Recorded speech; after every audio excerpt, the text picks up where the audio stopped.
Jejak UU Ciptaker dibahas kilat, demo besar hingga Perpu Jokowi. Perpu tersebut mencabut Undang-Undang Nomor 11 Tahun 2020 tentang Cipta Kerja yang sebelumnya telah dinyatakan inkonstitusional bersyarat oleh Mahkamah Konstitusi. YLBHI menilai penerbitan Perpu ini jelas bentuk pembangkangan, pengkhianatan atau kudeta terhadap Konstitusi RI dan merupakan gejala yang makin menunjukkan otoritarianisme pemerintahan Joko Widodo. Ya, ini satu hal yang dari awal kita prediksi bahwa kekuasaan akan makin arogan. Nggak mungkin kekuasaan itu mengurangi ambisinya karena dia sendiri legitimasinya kurang. Jadi sebetulnya kalau legitimasinya kuat, dia merasa santai aja. Jadi karena dia di ujung pemerintahan rejim Jokowi ini berbagai macam pelemahan berlangsung, lalu ingin diperkuat dengan menjadi otoriter, kan itu kan. Jadi sikap-sikap semacam ini yang menunjukkan bahwa ya Presiden Jokowi sebetulnya sudah sangat lemah. Orang yang lemah itu dia akan pakai kekuasaan terakhir dia untuk seolah-olah kuat. Jadi itu dasar sosiologisnya.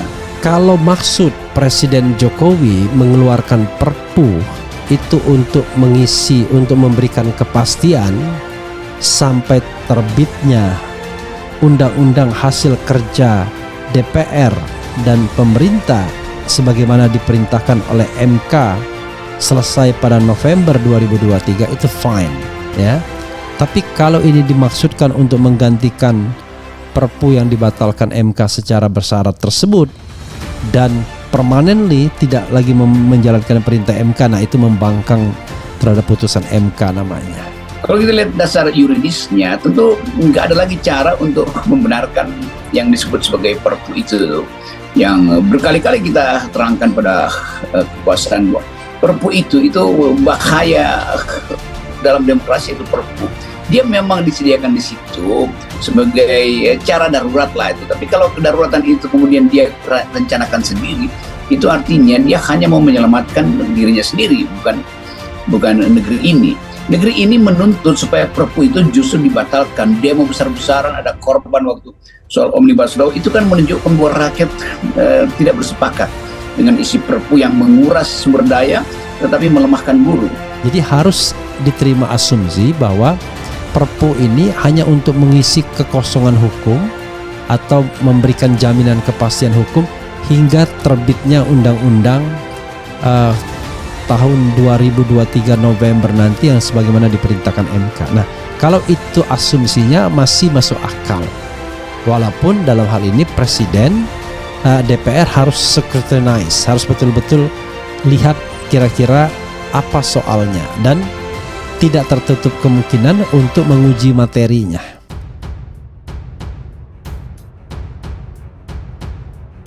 Presiden Joko Widodo menerbitkan peraturan pemerintah pengganti Undang-Undang Nomor 2 Tahun 2022 tentang Cipta Kerja. Perpu itu dibuat untuk menjawab putusan Mahkamah Konstitusi yang menyatakan UU Cipta Kerja inkonstitusional bersyarat. Keputusan Jokowi mengeluarkan Perpu tentang Cipta Kerja mendapat kritik keras dari pakar hukum tata negara, termasuk juga penggugat UU tersebut ke MK. Koordinator Tim Kuasa Hukum Penggugat UU Ciptaker Victor Santoso Tandiasa mengatakan Jokowi telah melawan hukum dan membangkang konstitusi. Victor menjelaskan MK dalam putusannya mengamanatkan agar pemerintah dan DPR memperbaiki prosedur pembentukan UU Cipta Kerja dan memaksimalkan partisipasi publik. Namun pemerintah justru mengambil jalan pintas dengan menerbitkan Perpu. UU Cipta Kerja dari awal pembuatannya sudah diselimuti kontroversi, mulai dari pembahasan secepat kilat, demonstrasi besar-besaran, dinyatakan inkonstitusional bersyarat oleh MK, hingga Perpu yang baru diteken Jokowi hari ini. Berikut jejak UU Cipta Kerja dari awal pembahasan hingga Jokowi menekan Perpu untuk merespons putusan MK. Pembahasan kilat di DPR. Pemerintah resmi menyodorkan draft UU Cipta Kerja kepada DPR pada Januari 2020. Jokowi pun meminta DPR menuntaskan pembahasan Omnibus Law tersebut dalam waktu 100 hari. Pembahasan di DPR secara resmi dimulai pada awal April 2020. para wakil rakyat langsung mengebut meminta pembahasan draft undang-undang yang memakai metode Omnibus Law tersebut. Kritik terus berdatangan dengan pembahasan dilakukan di tengah pandemi COVID-19. Masyarakat sipil meminta pemerintah maupun DPR fokus menangani pandemi COVID-19 ketimbang RUU Cipta Kerja. Aturan yang berisi 15 bab dan 174 pasal tersebut akhirnya disahkan dalam rapat paripurna DPR pada 5 Oktober 2020. Demo besar-besaran pengesahan UU Cipta Kerja ini mendapat penolakan dari sejumlah kalangan, mulai dari akademisi, organisasi masyarakat, mahasiswa hingga kalangan buruh. Mereka menilai pemerintah dan DPR terburu-buru dan tak partisipatif. Demonstrasi pun digelar di sejumlah daerah, tak sedikit demo berujung pada kericuhan. Berdasarkan data Polri, tercatat 5.198 orang ditangkap dalam aksi menolak UU Cipta Kerja. Tim Advokasi untuk Demokrasi menyatakan per 12 Oktober 2020 pihaknya menerima 507 laporan kehilangan rekan pendemo tolak Omnibus Law baik dari kalangan buruh, mahasiswa hingga jurnalis yang meliput.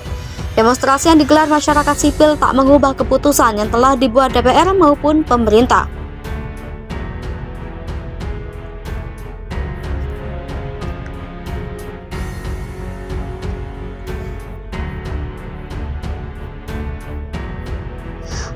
UU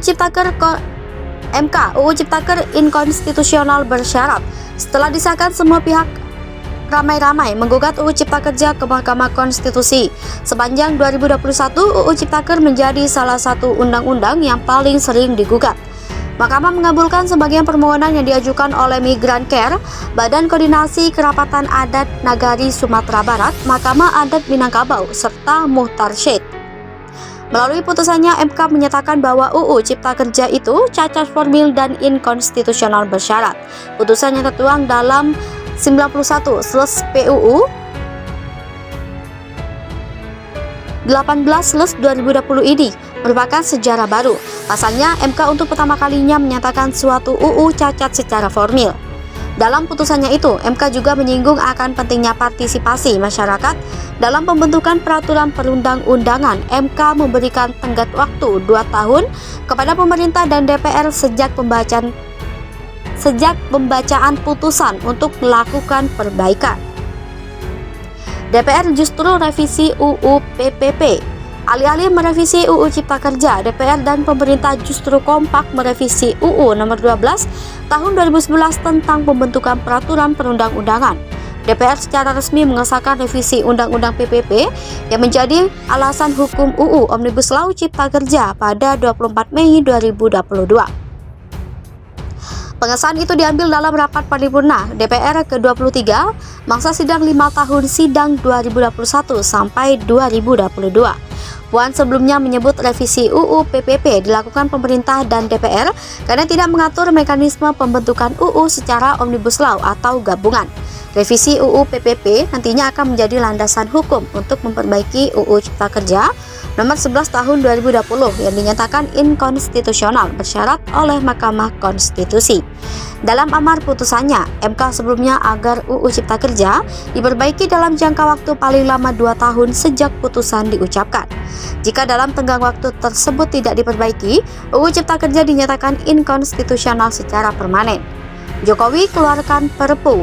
Teranyar, Jokowi mengeluarkan peraturan pemerintah pengganti Undang-Undang Nomor 2 Tahun 2022 tentang Cipta Kerja untuk menjawab putusan MK yang menyatakan UU Cipta Kerja inkonstitusional bersyarat.